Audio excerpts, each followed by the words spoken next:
All right, hello everyone. This is Hunter Doyle from The Take. I'm here with Sanjay George today, and we're interviewing Damaris Johnson, wide receiver for the Philadelphia Eagles back in the day. If you guys remember, still holds the record for the fourth longest punt return in NFL history. One of our favorite plays to this day when we were watching as kids. Thank you so much for being here with us today, man. Really appreciate this opportunity and just taking time out of your day. We know you're busy. So just tell us how you're doing, man, and how quarantine's been going for you. I'm doing good, man. I'm doing as best as I could be doing right now. Just thankful. With everything that's going on, just thankful just to see another day. I'm here with my family in Tulsa, Oklahoma, as I just finished up my degree at the University of Tulsa. So we're just taking it one day at a time, man.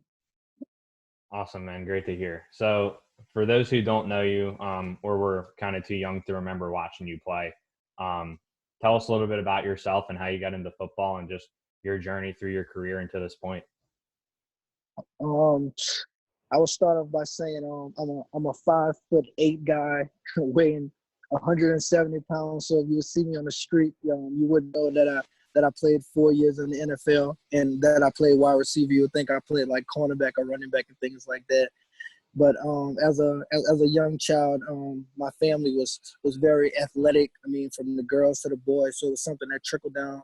I just love to compete, love having fun with sports, man, and one thing led to another, and in God's plan, I was able to make it to the NFL and play 4 years. Great stuff, man. Hey, man. Great to hear. Represent us 5'8" guys. Represent. But talk to us a little bit about role models, the people who got you so far through your life, who got you through the NFL, to this point in your life you're at now. I would say role models. My mom, growing up, she was a single mother, so she took care of me and my brother. She worked multiple jobs. I never really heard her complain.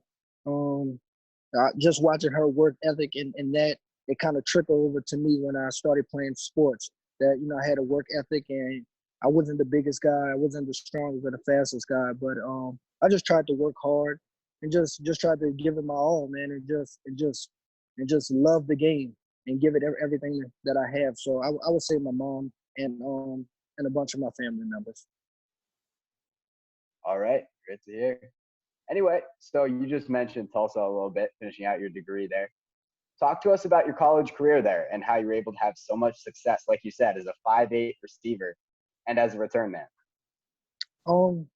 Getting to Tulsa was kind of weird because they wasn't my first choice, and they didn't really recruit me out the gate. They were coming off having the number one offense in the country with two freshman All-Americans, Charles Clay and a guy named Trey Johnson. So I wasn't really thinking about going there. I went on a visit, and honestly, man, it was the worst visit that I went on.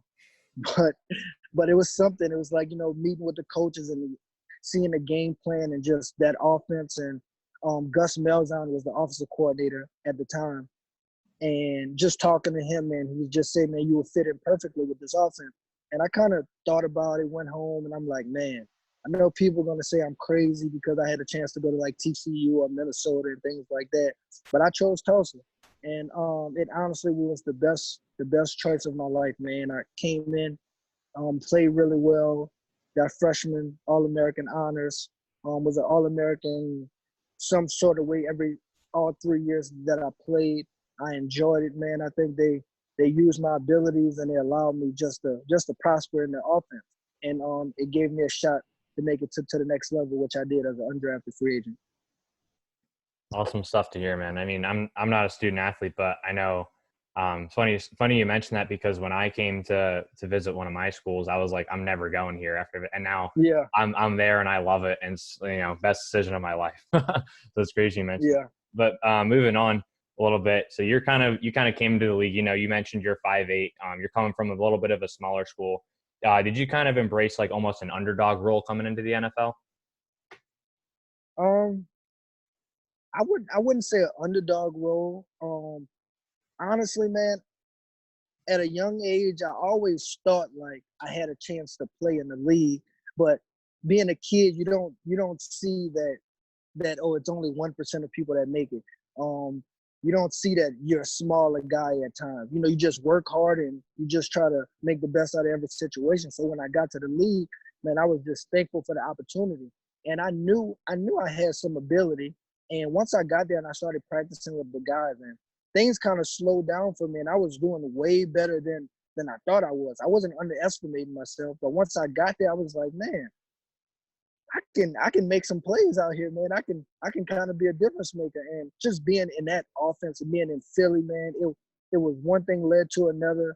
And like guys playing, man, it was a perfect place for me to go. As an undrafted guy, I got a chance to pick out of like 3 or 4 teams, and I picked Philly. And a lot of people were like, man, why are you going to Philly? Like, they have DeSean Jackson, Riley Cooper, Maclin, Jason Avant, and things like that. And I was like, man, I don't know. That's just where I want to be, man. I want to go to Philadelphia. When I got there, man, I ended up making some plays, and, they really liked my work ethic. And honestly, man, it was the best choice that I made out of the team that I decided not to go to. Man, and Philly kind of embraced me, and I kind of embraced that mentality of Philly. But like I said, it wasn't underdog. It was just, man, I was happy to be there, and I just wanted to take advantage of my opportunity, not knowing that a lot of people don't get this opportunity. Yeah, great answer, man. Love to hear that. We love athletes who choose our city personally. A lot of guys get drafted here not by choice sometimes, but we love someone who wants to play for our city. So love to hear that. So tell us a little bit about, every athlete goes through this. Times of adversity and self-doubt during your career that you really had to overcome, different obstacles you had to get through to get here. I would say going to Philly my first year with Coach Reid. Coach Reid was awesome, man. Coach Reid, I guess he didn't look at size and things like that. He'd just put you out there, and if you can play, you can play. So as an undrafted guy, man, I started the season off as a starting punt returner. I played a lot on offense. He gave me a chance. He gave me a shot, and I really did well my rookie year. So going into my second year, I was like, okay, man, I'm just going to build up this year. And then when Coach Chip Kelly came, it was kind of different. The offense was different. The feeling of the team was different. And I thought in that offense, I thought that I would prosper in that offense, but he was just kind of different. He had a different take on it. He had a different philosophy. So I didn't play as much as a second-year player, even though that I thought, in practice, man, I was doing really well. And even guys on the team, like even my fellow receivers was like, hey, man, Damaris Johnson, he's really good, man. We need to play him. And, I just wouldn't play as much. So going through that year, it was tough, knowing that I had the ability, knowing that I had the back end of some of my teammates and my fellow receivers. And I just wasn't playing. I just wasn't really getting any time to play. So that was tough, man. Just going from an undrafted guy playing my rookie year and trying to build off that my second year and not really getting that opportunity. It was kind of rough. Yeah, for sure, man. Thank you for opening up to us about that. I know it's not easy to talk about all the time. And so kind of going back to your rookie year, what was it like putting on that Eagles jersey for the first time on opening day? And, just like going out there, like that's something you've dreamed of your whole life. And, going out in front of that crowd and just realizing like how far you'd come and how much work, like all your work had paid off from the preseason and training camp and, just stepping onto that field. Yeah, man, it was crazy, man. And I got this story. This is like, people wouldn't believe it, but this is how this story went. So going through training camp, I'm doing really well. I know like I'm like the 6th, 7th receiver at the time, and we played the Steelers our first preseason game. So going into that game, we already knew the play set. We knew it was going to be a 4 wide receivers play on the first play of the game. I was already nervous, like, man, this is the first preseason game, and we have to play against the Pittsburgh Steelers. Like, that's what I kept thinking, because they're known for defense and things like that. So as we go out, we get the ball first. Brandon Boyk and me and Brandon came in as rookies. Brandon, he had a nice return. He returned to like 35 yards or something like that. So as I'm sitting on the sideline, I'm just watching. And coach, they call out spread formation. So Coach Cully, our wires, he tapped me like, you're in. And I'm like, what? Maclin ended up pulling or straining his hamstring in like pregame. So nobody knew. I didn't know. Nobody knew. So the 4 wide receiver set. So he was like, you're in. Like, you're behind Maclin, so you got to go in. So the first play of the first drive, we run this 4 wide receiver set. I just had like a quick out. And I get open, and Mike Vick throws the ball to me. So I'm like, man, this is crazy. When I tell my friends this all the time, I wasn't that nervous just to get out there, but when the ball was coming my way, was like I tell him the ball, it looked like like 10 sizes the size of a regular football. It was like no way I was gonna miss this ball. So I caught it and got like 6-7 yards, and it was like, man, the first play of the offensive series that year, my rookie year, I got to go first ball of the opening drive against the Pittsburgh Steelers, and that kind of trickled on and got my blood rolling. I think I finished the game with like over 100-yard receiving. I had like a 60-yard touchdown, like a 60-yard punt return. It was crazy, man. And that right there let me know like, hey, man, you're ready for this, and just keep building off of that. But it was just a crazy story, crazy thing that happened to me. Wow, that's awesome, man. Hey, man, what an opener. Can't even imagine. You must have been riding high after that. But oh, man. Also, you talked a bit about these guys already, but during your time here, your fellow wide receivers, two of which were DeSean Jackson and Jeremy Maclin. So talk to us a little bit about what it was like to learn under them, wideouts who had been in the league, and what just that whole experience was like. It was great, man. Going and you would hear stories about guys, about their work ethic and how fast they are. But seeing these guys in person, it was ridiculous. Like watching DeSean Jackson, I knew I had a little speed, but his speed was different. It was like effortless speed. Like it doesn't look like he's running. And watching Jeremy Maclin, he had good speed. He ran really good routes, and he was like a fierce player. Like he loved to block and things like that. He was but probably the guy that I learned the most from was Jason Avant. Jason Avant, he was an older guy, older than those two guys, but man, he's the best route runner I've ever seen in my life. He's unguardable.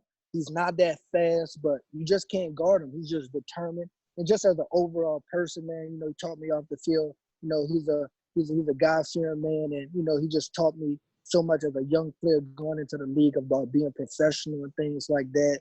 But man, it was awesome just being in that group, and also we had Riley Cooper. Just being in that group, man, it was awesome. It was a blessing to me to be there and learn from those guys and just take a lot of their skills and incorporate it into my game. I love Jason. Right, so, while we're on the topic of your game, bro, talk to us a little bit about your play style, what it was like through your career.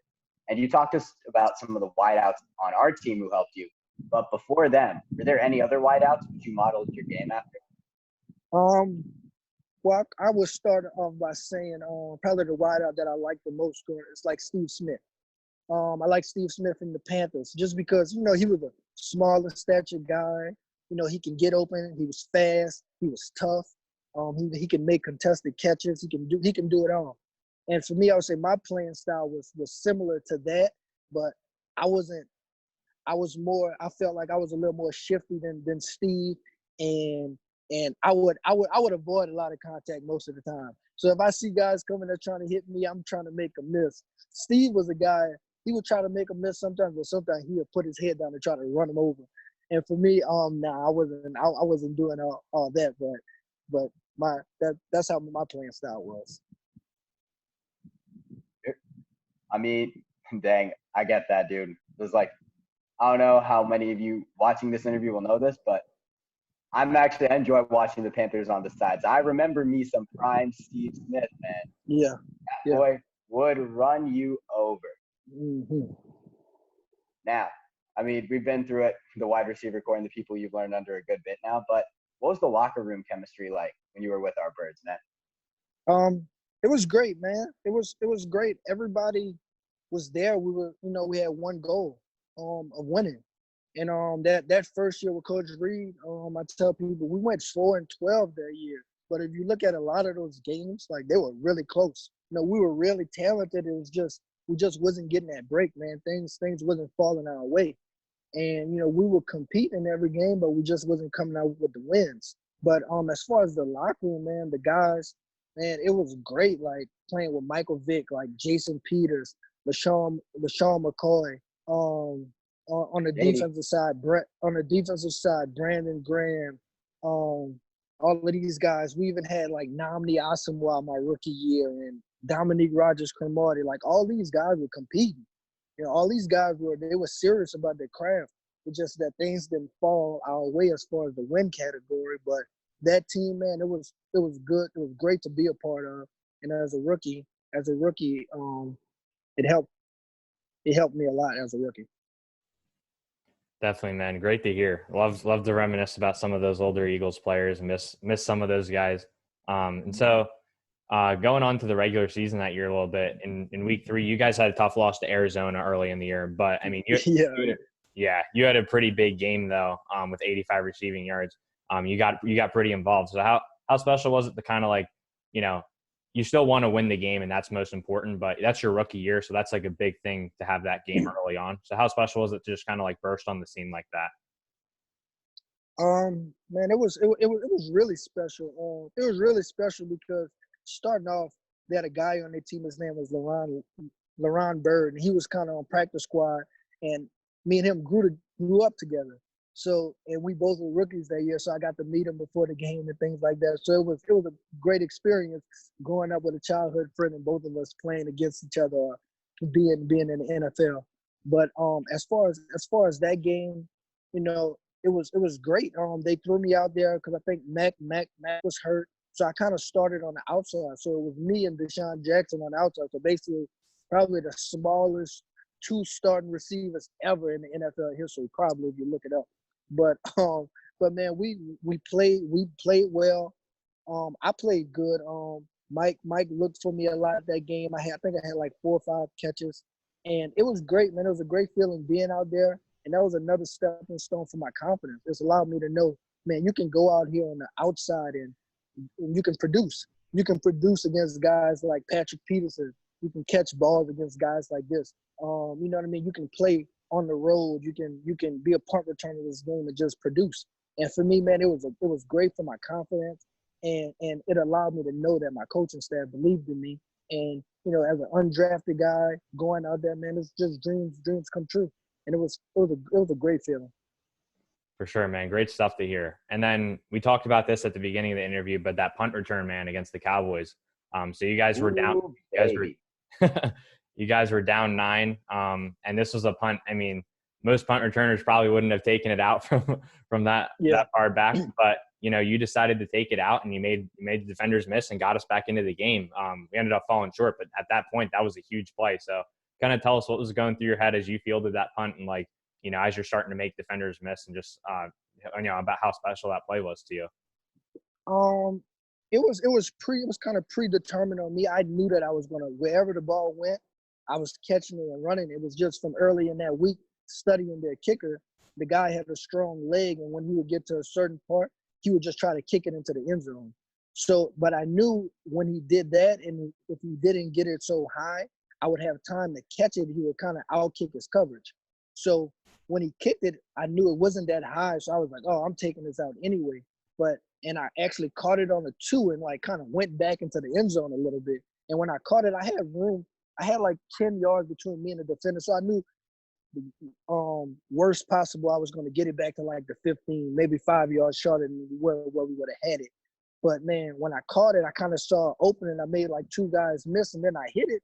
And then when I realized when I hit it, I'm like, okay, nobody's going to catch me now. I have a chance. But man, this punter was, if you watch the video, the punter, he was so fast.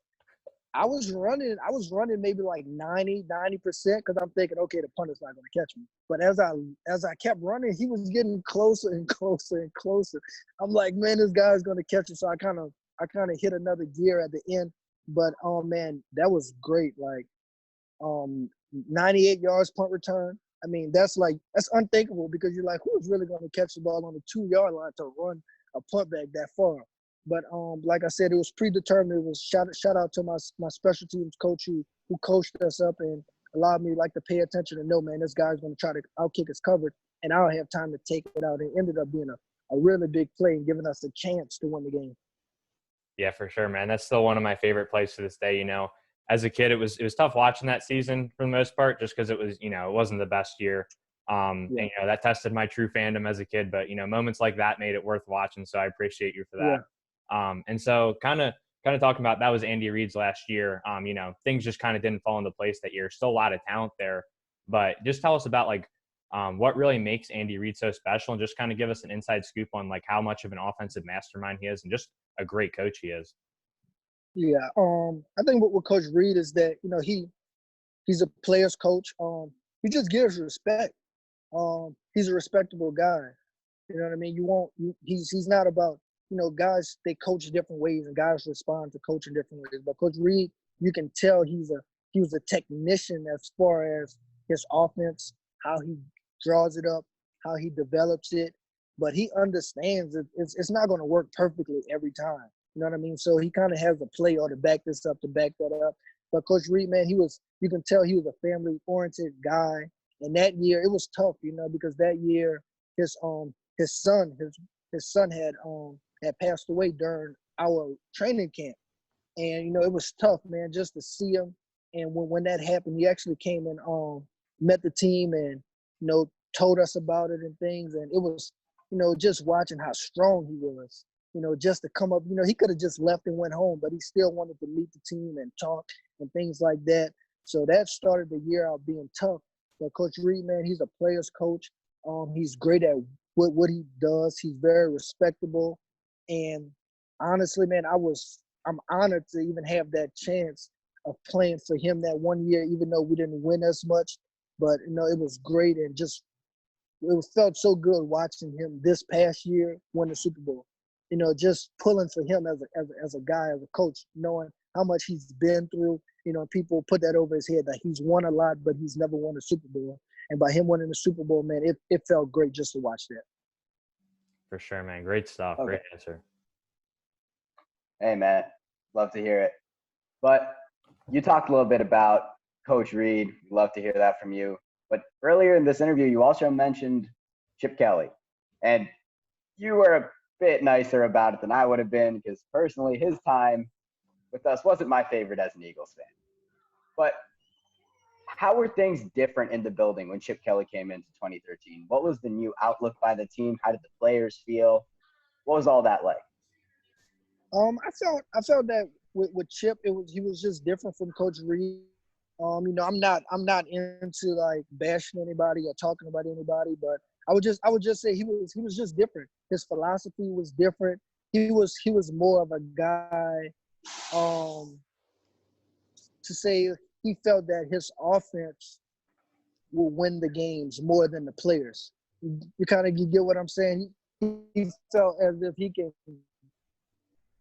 trade a guy like LaShawn McCoy and put somebody in was so good. And, you know, the thing about it, that first year when Chip was there, we went 10-6 and we made the playoffs. So a lot of people disliked certain things that were going on, but hey, man, he had results. But as far as his philosophy and thing, it just was a lot different than Coach Reid. And I think a lot of those guys that played for Coach Reid for X amount of years, it was hard to transition to Chip because he was so different. And with Chip, he was a smart guy. I feel that he was a good coach, but I think that his strategy and the way that he went about it, it was more of a for a college setting, as far as dealing with grown men who have kids and this is their livelihoods and things like that. But it was just different. I can just say it was different. I got you. I mean, I like the way you put it because, again, not to bash him. Yeah. But he was a different kind of coach. And that Shady thing, you don't know how much the loss of Shady hurt me, man. I love Shady McCoy. That is one of the best backs I've ever got to see. Yeah. But also, let's move on a little bit past Chip. After you left Philly, you got some playing time in Houston. You had a really solid year in 2014. Yeah. All your success there, like, how did you feel about the bigger role? What were some of the things you liked about their offense? Talk to us about your time there. It was great, man. Just getting that opportunity. It was like weird knowing that going on my third year in Philly, like I knew that I was going to get cut after the preseason. It's like you know. So for me, I was out there just trying to put my best foot forward, basically entertaining other teams to sign me. So when I got picked up by the Texans, it was great, man. When I went there, I actually started in the slot. So I started in the slot the whole year, and it was great, man, just playing with those guys. I got to play with a future Hall of Famer, like Andre Johnson. I got to play with DeAndre Hopkins, Arian Foster, guys like that. And it was great being in Houston. I'm from Louisiana, so it was great being close to home. Got to get some good food. But that year, man, it was good. I got to play all 16 games, and it was a great experience just to be out there and just being accountable, just knowing every week I have to go out there and produce. I felt that, my year was decent. It was solid, knowing that, basically on the offense side of the ball, I would be like the third, fourth option all the time because we had guys like Andre Johnson, DeAndre Hopkins, Arian Foster. So I just tried to take advantage of my opportunities, and I felt that I did that the best to my ability. But it was good playing for the Texans. I got you, man.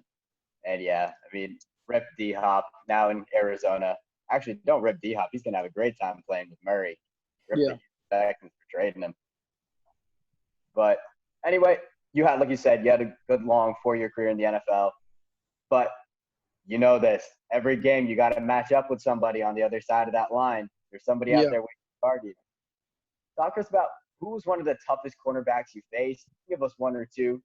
Like, why were they your toughest cornerback?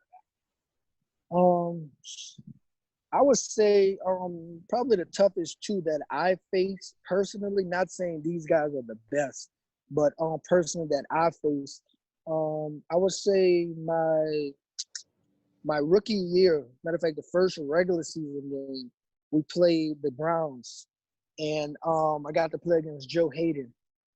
And the thing about Joe Hayden is that he's such a competitor because you're running across some corners that won't press too hard at the line, but because they want you to get off and they kind of want the ball to get thrown that way. Some corners that have good ball skills to catch interceptions, that's good tackles. Joe Hayden, I felt like he had everything. Like he would challenge you at the line. He was physical. He had good ball skill. And I felt that he was really, really great. And another guy, when I was in Houston, we were playing against the Buffalo Bills.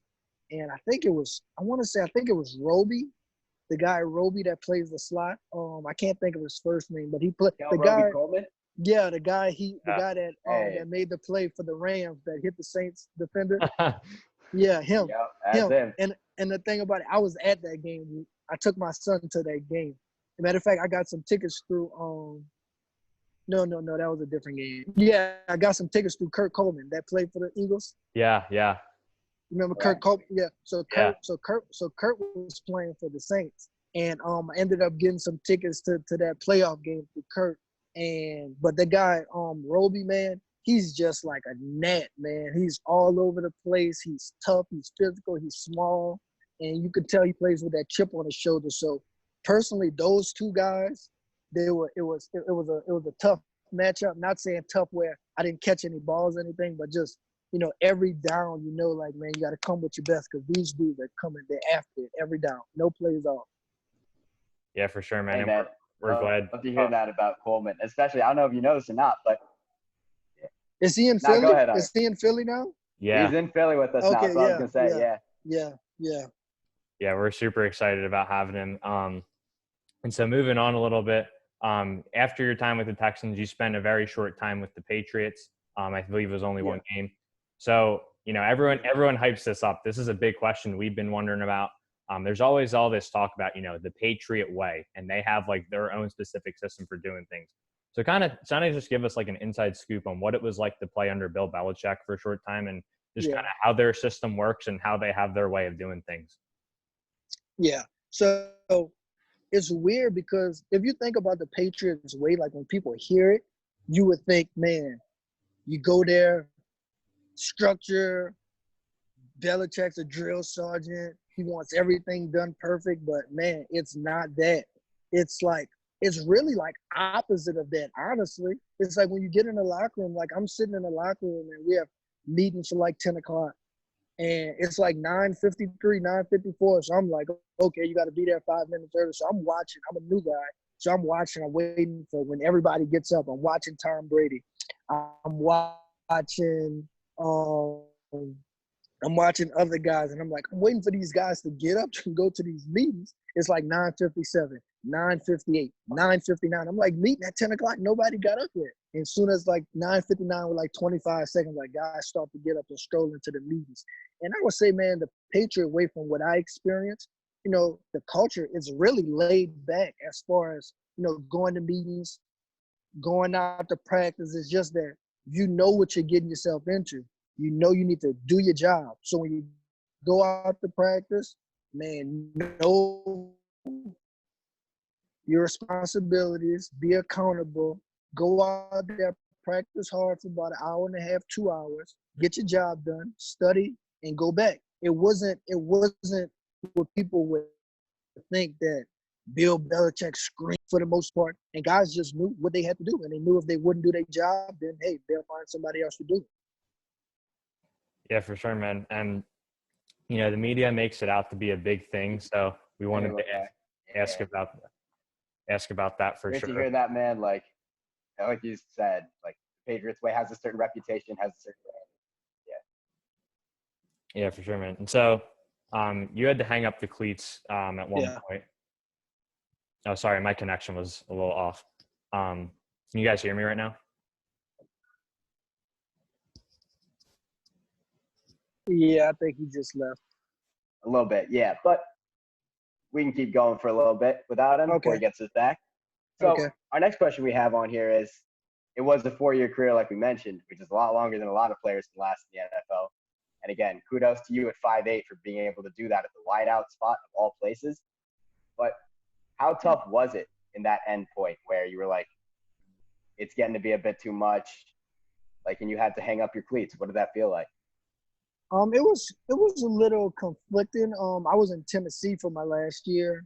After I left New England, I finished out with Tennessee, and it was a little conflicting just because, you know, I felt that, you know, I was doing really well in camp, things like that.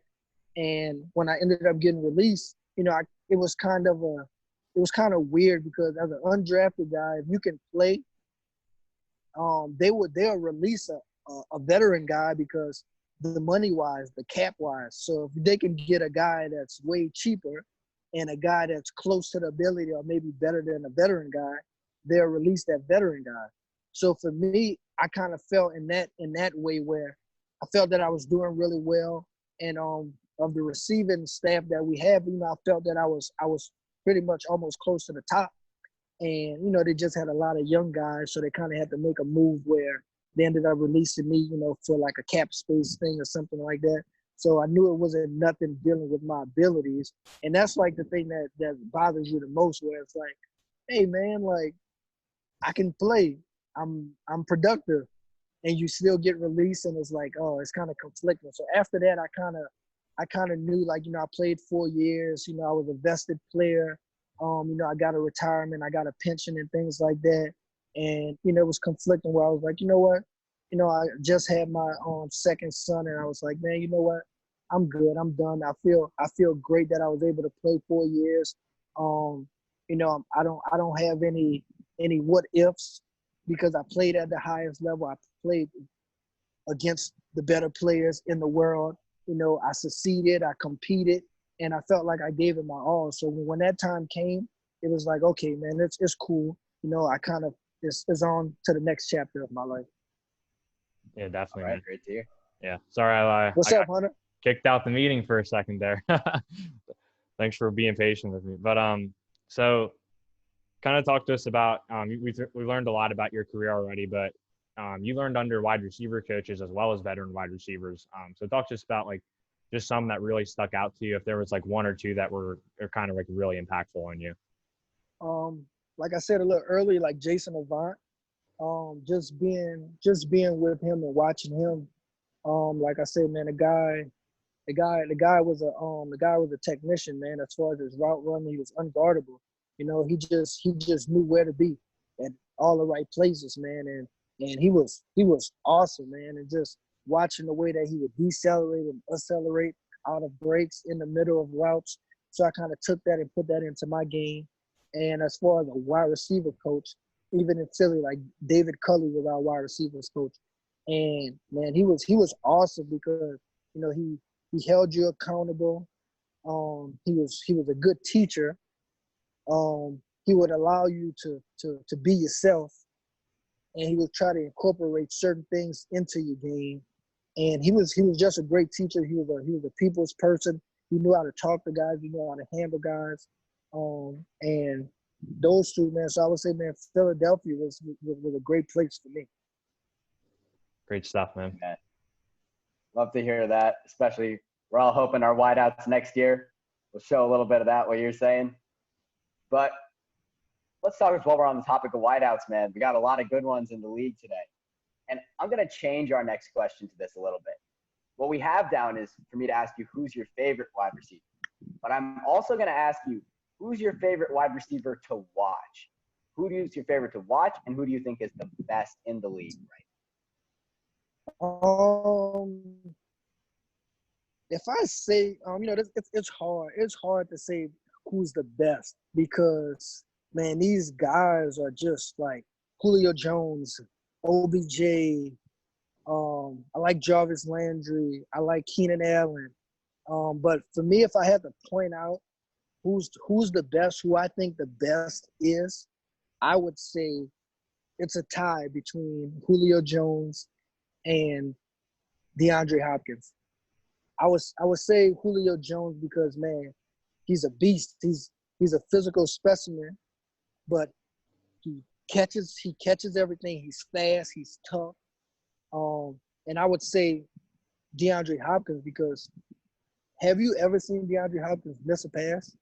Man. I've played with him for a whole year, and I've never seen him miss a pass from preseason to every practice to every game. And this dude is like, they know the ball is coming. They just can't stop him. So out of those two, I would say those two are the best. But to watch, my favorite wide receiver to watch, I would say, man, my favorite wide receivers to watch. I would say, honestly, I like Tyreek Hill. I like Tyreek Hill because he's a smaller guy, so I'm kind of biased on that. But a lot of people, they didn't see him as a wide receiver. They're just like, he's a burner. He can run. He can this and that. But if you watch him, it's hard to be that fast and run routes and come out of those breaks. So, man, he's fast. He's explosive. He makes contested catches.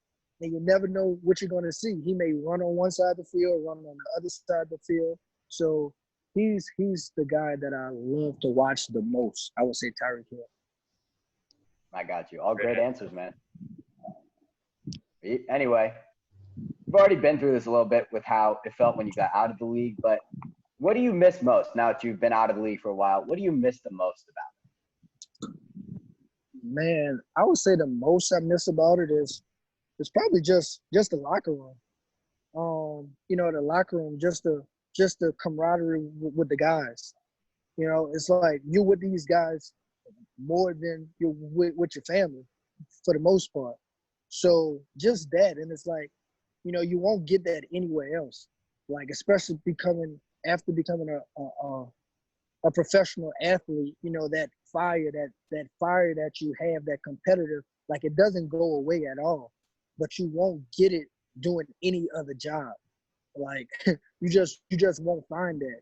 But as far as just hanging out with the guys, man, talking football and, talking family, introducing your family to their family. And, guys are from different places. Like I'm from Louisiana, right side of New Orleans, meeting a guy that's from Idaho or something like that. All that comes together in the locker room.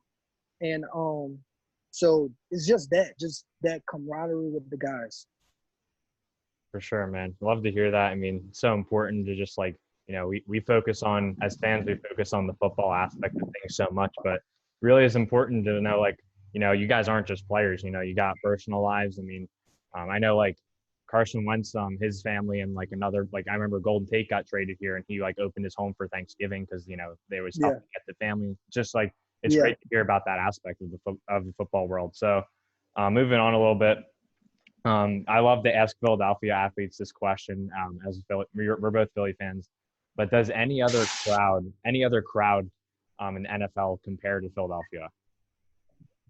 Um, I I would say no on the aspect as far as, man, you just gotta understand if you're soft, like you can't play there because it's like you have to realize like they literally go play by play as far as you make a good play, it's you make a bad play, they're gonna boo you.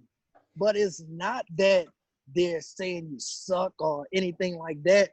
That's just how it is. It's like you're on the field, they expect you to do your job.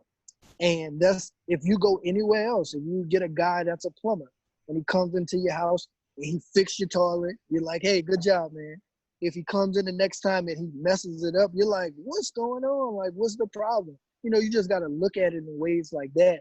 But man, the Philly crowd it's different. It's unique. Um, they're loud. They're rain, sleet, or snow. You know what I mean? Like a lot of places you can't say like I'm from New Orleans, so the Saints, the Who Dat fans, they're always there. They're loud. They're great fans, but they play in a dome, so they know what they're getting. They're going in a dome. How can you compare that to people that's coming in the snow? Like that game when I was there and we played the Lions and the snow was, I was like, man, these people, these fans, they are out here in the snow. Like me and my wife and my friend, we had trouble of driving. They had trouble like driving to the facility. Like the snow was so bad. And I live like literally right there, like 2 minutes away. And it's like these fans, they're driving from Jersey. They're driving from King of Prussia way. They're driving from all of that just to get to the game. And it's like, man, there's fans like just to be there in the snow, in the rain, in the 15 degrees in the wind. Like, yeah, it's different, man. It's different, and it's very respectable. Love to hear So that, man. so they have the right. So they have the right to boo sometimes if they want to. For sure. I mean, I'm getting goosebumps just thinking about some of the Snow Bowl game. I remember we were home from school the next day and just like, you know, watching that at home and, being excited about not having school and then hearing the crowd go crazy. It's just like nothing. Yeah. I don't know if my adrenaline, it's just games like that. It's just like, you can't make that stuff up. So Mm-hmm. Yeah. thank you so much for sharing about that. And then tell us a little bit about like your life after football and kind of what you've been doing and how your family's doing and everything. Man, we're doing good. Life after football, it was kind of slow at first because I didn't know exactly what I wanted to do. So I kind of really just chilled at home. Took my time, just cut my grass. I was cutting my grass like every 3 days. It wasn't even growing. It was just something that I love to do. Just taking time with my boys. I had 2 boys at the time when I stopped playing. I have 3 now. With dad and my wife. My wife, so she was a school teacher. So I would kind of help her out, doing some things, some lesson plans and things like that. And then I decided to go back to school this summer, and I just graduated May 9th.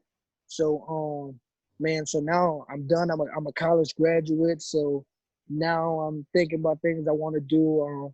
I had a couple coaching opportunities to do. I'm not sure if I want to do that. I would train kids. I do speed and agility training. I train kids.